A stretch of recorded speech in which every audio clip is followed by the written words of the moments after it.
I'm going to show you how you can make a PrizePick account without verification. First off, you want to go to prizepicks.com here and go to sign up. Now, just wait for it to load. Once here, enter in your email. I'm going to enter in my email like this. Now, once here, just tap on continue. Let's just wait for it to load.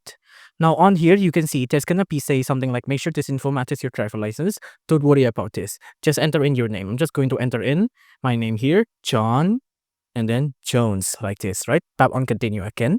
On here, put in your birthday. I'm going to put in my birthday like this. I was born in 1987, like this. Continue. Now on here, enter in your address. Now for safety's sake, I'm just going to enter in a random fake address like here. Now once for it to load, now tap on this like this. Tap on continue.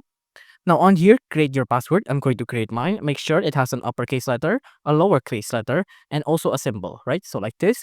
And then tap on this to agree. Tap on create account. And then that's it. You can actually create an account.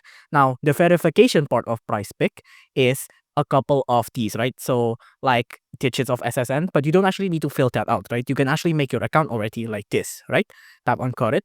And then that's it. You don't actually need to put in your ID or anything like that once you actually want to pull out the money. But as of now, to actually make an account, you don't need an ID verification as long as you do it from desktop.